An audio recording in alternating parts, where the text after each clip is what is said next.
Some time ago, I was watching a video on YouTube on the history of cyberpunk, which I had been enjoying quite a bit. However, when it came to discuss one of my favorite pieces of media, not only in this genre but in the whole history of movies, the 1995 anime adaptation of Ghost in the Shell by Mamoru Oshii, I was taken aback by what I perceived to be a rather glaring mistake the video made. The video stated that the soul of the protagonist, Motoko Kusanagi, has been digitalized and transplanted into an artificial body. At best, this is an oversimplification of the central dilemma Motoko faces in the movie, whether she is truly a human whose organic brain has been sealed in a titanium skull and installed into an artificial body, or an artificial intelligence who has become self-aware. However, this interpretation can stand to scrutiny only if we assume that the organic brain that is shown in the iconic shelling sequence at the beginning of the movie is not, in fact, Motoko's, despite this being heavily implied to be the case. Therefore, I was left with the impression that the author of the video had made a genuine mistake, although a rather important one, given how it pertained to the central theme of the movie, and so I pondered how it came to be. While it has to be acknowledged that other incarnations of the franchise, including the sequel to this very same movie, Ghost in the Shell Innocence, do feature what is known in the universe as ghost dabbing, i.e. the unconventional and error-prone practice of creating a digital replica of one's consciousness, I believe that the mistake stems from a misinterpretation of the word cyberbrain. In the world of Ghost in the Shell, most people have elected to have their brains enhanced and turned into so-called cyberbrains. Their real biological brains are extracted and put into a titanium skull that acts as a physical protection and, more importantly, as a brain-computer interface. While I do concede that the terminology can be confusing, as the word cybernetic is sometimes used in a very broad way to mean anything that is not strictly biological, if we took care to study the etymology of the word, we would find out that its use in the Ghost in the Shell franchise is very specific and accurate.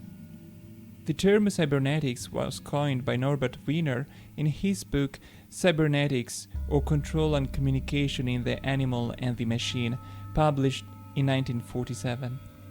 A classic of scientific literature, cybernetics broached a great variety of topics, such as feedback mechanisms in animals and machines, and artificial intelligence. That said, its subtitle, Control and Communication in the Animal and the Machine, squarely puts the emphasis on control theory, thus giving the reader a clue to understand how and why the topics of the book relate to each other.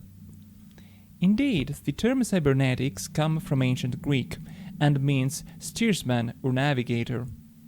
In summary, we could say that the main topic of interest of cybernetics is the flow of information and its control, and how this can be achieved through electronic circuits designed after the feedback systems that are observed in animals. The adjective cybernetic, when applied to a human being that has been augmented as described above, is therefore meant to put the emphasis on the brain's ability to control the flow of information coming not only from the usual five senses, but also from the virtual space with which human beings are perpetually connected in the world of Ghost in the Shell. The cybernetic brain becomes a navigator of sort, not only of the real world as it is perceived through vision, sound, and the other senses, but also of the internet as represented by the stream of data that the brain is fed. In this sense, the greatest differentiator between a brain that has been cybernetically enhanced and one that has not is the constant and direct connection with the internet, which in the former does not need to be mediated by input peripherals, such as mouse and keyboard, or feedback sensors, such as monitors and speakers. The internet appears to the internal eye of the cybernetic brain just as naturally as an image conjured from memory or from the imagination. Why is it important that we should understand the meaning of the expression cybernetic brain? How does such meaning inform the message that Ghost in the Shell tries to convey to its audience? To answer these questions, I feel the need to introduce another piece of the puzzle, at the cost of possibly straying away from the main point. The title Ghost in the Shell alludes to the ghost in the machine, an image concocted by philosopher Gilbert Ryle to demonstrate the absurdity of the so-called mind-body dualism, that is to say, the belief that the mind and the body are two separate entities. Such belief originated with French philosopher Descartes, also known as Cartesius, who famously sought to establish his philosophy on the soul-founding principle of cogito ergo sum, I think, therefore I am. Descartes believed that, rationally, the only thing he could be sure of was his own existence, and that, on the other hand, he should be skeptical of his perceptions, which could fail him without his noticing. It's easy to see why Descartes would assign the mind a primary role over the body and its functions, and why he believed that the mind could survive even without a body. Ryle, on the other hand, rejected this claim, considering it to be a mistake that the mind and the body should be seen as two separate entities. The act of thinking, on which Descartes predicated the whole of his theory, including the supremacy of the mind over the body, is itself an action no different from any other that our bodies are capable of, such as breathing or talking. Indeed, if you think about the latter example, it becomes immediately clear how difficult it can be to disentangle the mind from the body and to assign any one action to one or the other. Is talking done by the brain that thinks or by the tongue that speaks those thoughts out aloud? Likewise, breathing is not a conscious action and would be seen as of secondary importance in the Cartesian paradigm, but it is clearly essential to our survival, and thus the correct functioning of the brain itself. A third view considers the mind and the body as two parts of a whole, the interaction of which gives rise to a complex feedback system in which the body informs the mind and the mind instructs the body. It is from the unity of the mind and the body, thoughts and sensations, that what we call identity can emerge. If the mind was disembodied and enclosed in a box with no window on the outside world, with no way of either communicating or receiving information, how could it form a concept of self? How could it distinguish the Cartesian I of I think therefore I am against all the other non-thinking things whose existence it cannot even fathom? It should be clear by now that a brain in such a state of non-existence, of deprivation of everything from which we paint a picture of reality, would be akin to a spirit haunting a house nobody ever gets inside, a ghost in a machine. Going back to The Ghost in the Shell, and specifically the 1995 movie, it is clear to me that its creators were aware of the debate around the mind-body dilemma, as some of its scenes appear to directly address the issues that it raises and that we have succinctly discussed. Take the famous boat monologue, in which the Major ponders the nature of her identity as a cyborg who has undergone full augmentation. There's a remarkable number of things needed to make an individual what they are: a face to distinguish yourselves from the others, a voice you aren't aware of yourself, the hand you see when you are awakened, the memories of childhood, the feelings for the future.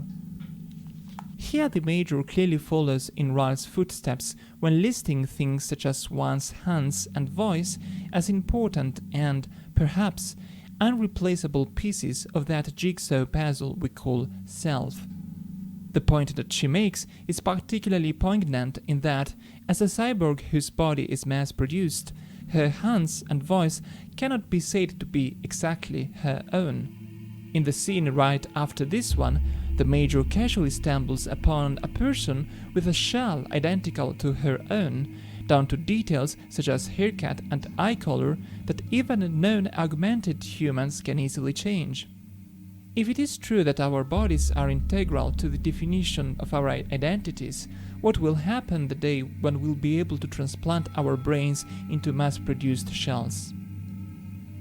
It should be clear by now why Ghost in the Shell is disinterested, for the most part, in the idea of consciousness digitalization. Not only it does not have any scientific rigor, unlike most other concepts presented by Ghost in the Shell, but it also brushes away the conversation around the mind-body problem by implying that consciousness is incorporeal by nature and can, therefore, be extracted from our bodies.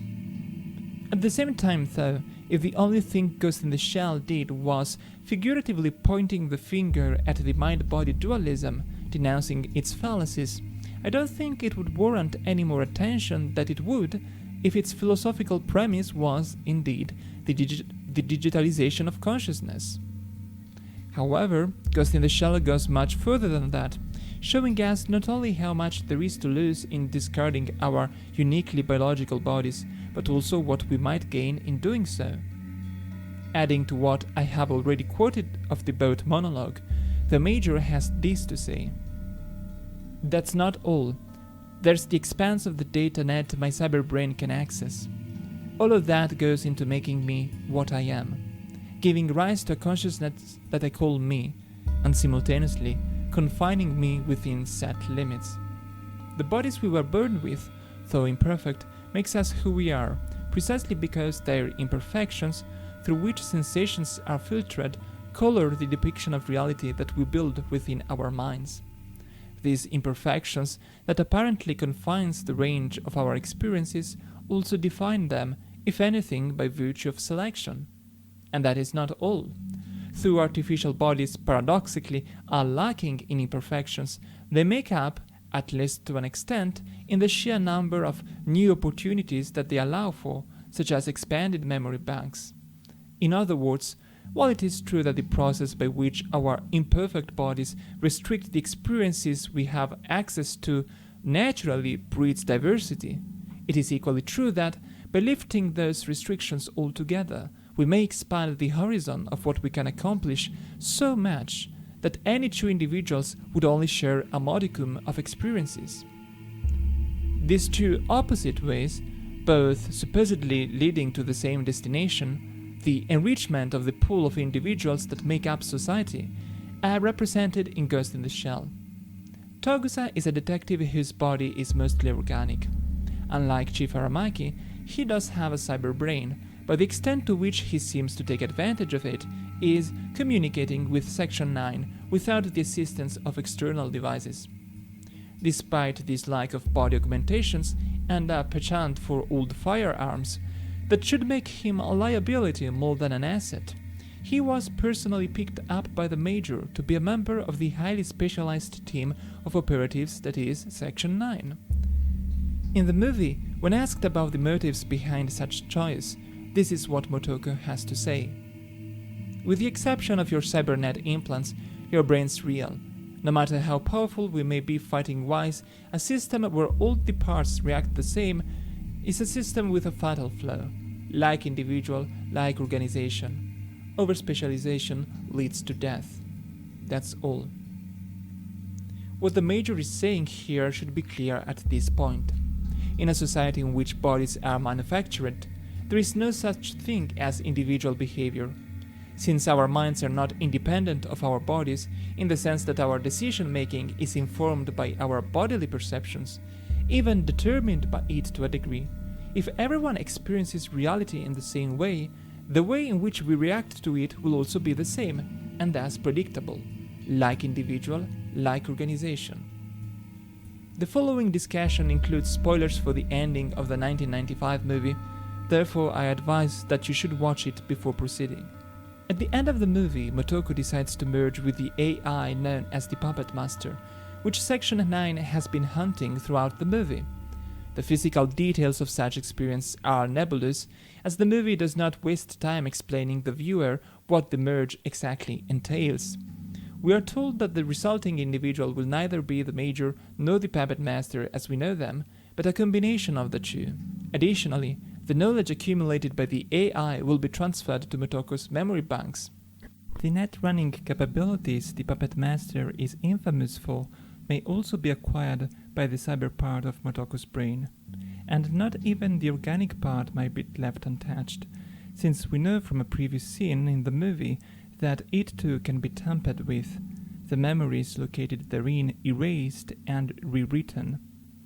In short, Even if we don't know the extent to which the merge will affect the major, we know it will be transformative and will produce a radical expansion of those confines which define who Motoko is as a human being.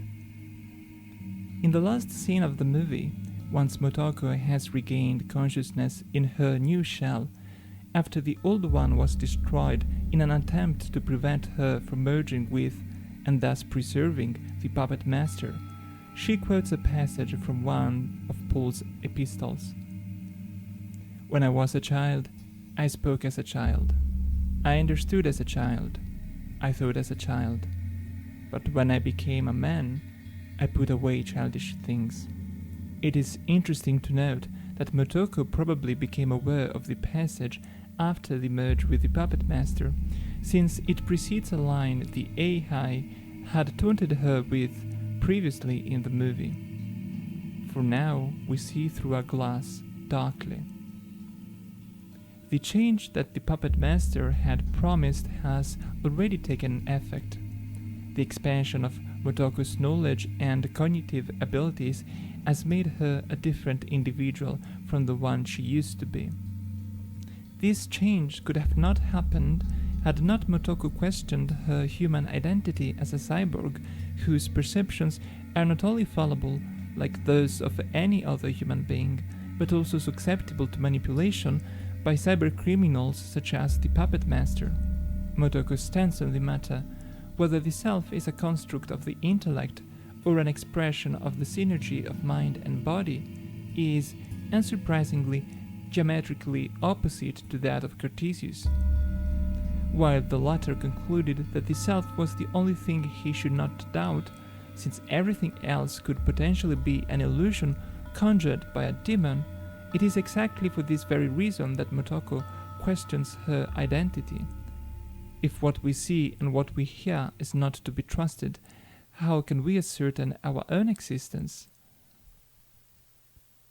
The merge with the puppet master allows Motoko to extend her cognitive reach into the vast and limitless net beyond the limits of her mass-produced shell, and to seek new ways of defining her individuality, and therefore reclaim her humanity.